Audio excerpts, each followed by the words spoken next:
Berapa minit? 5. 5 minit. Terima kasih Datuk Ketua.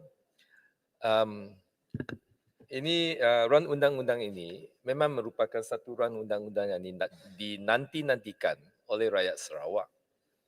Kerana ia merupakan satu langkah untuk membetulkan suatu kesalahan dan ketidakadilan yang telah dilakukan oleh Kerajaan Barisan Nasional sejak 1976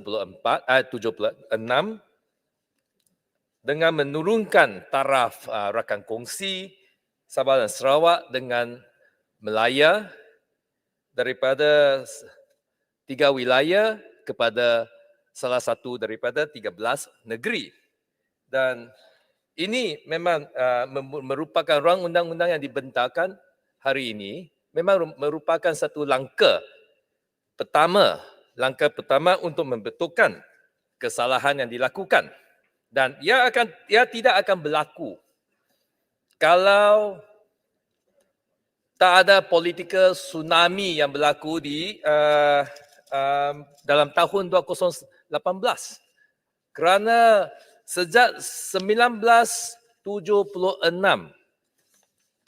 pindaan perlembagaan lalu itu berlaku, walaupun ada suara di antara rakyat Sarawak bahawa tentang ketidakadilan ini, dan ketidakadilan ini bukan sahaja dari segi taraf kedudukan negeri Sarawak, tetapi juga berkenaan peruntukan pembangunan, taraf pembangunan untuk negeri Sarawak berbanding dengan Semenanjung sini. Walaupun ada suara yang kuat berkenaan perkara ini, tetapi langsung tidak dipedulikan oleh Barisan Nasional pada zaman UMNO bermaharaja lera. Pada zaman itu, kalau kita sebut nak hak Sarawak, ISA masuk. Tetapi pada zaman sekarang, khususnya selepas ada ganti mengambil alih itu kerajaan oleh Pakatan Harapan di dalam tahun 2018, Kerajaan Pakatan Harapan yang mengambil langkah pertama itu untuk membentangkan run undang-undang untuk membetulkan satu kesalahan yang dilakukan dalam tahun 1976.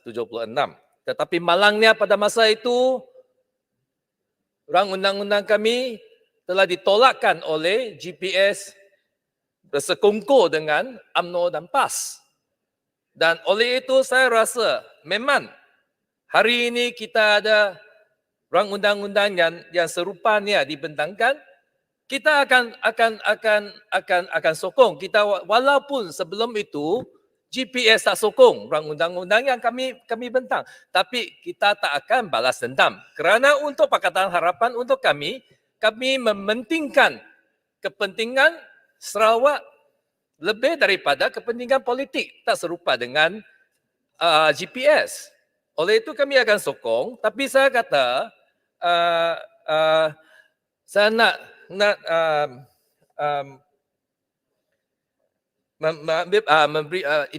saya nak sebutkan this amendment come 2 year too late. Telah terlambat 2 tahun.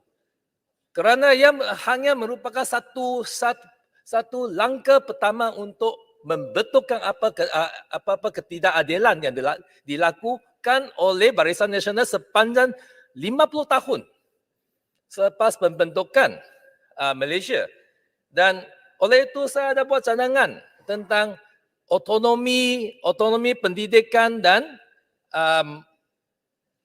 kesihatan supaya diturun kuasa kepada kerajaan negeri, tapi malah lagi ia ditolakkan. Saya rasa kenapa kerajaan Perikatan Nasional itu tergesa-gesa sekarang nak membentangkan rang undang-undang ini, kerana nak menghadapi pilihan raya negeri Sarawak. Saya rasa kalau tidak, selepas Sheraton Move, sudah 2 tahun tak buat apa-apa, Tetapi sekiranya pilihan raya negeri Sarawak datang, barulah ada orang undang-undang yang dibentangkan. Oleh itu saya rasa oleh kerana ia merupakan langkah pertama dan ini hanya berkenaan dengan tarifan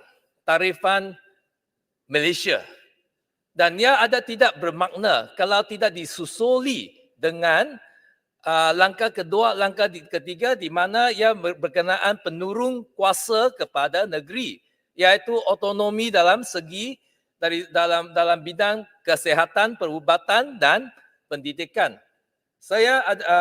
Oleh itu saya telah buat satu cadangan kepada pindaan kepada RUU ini.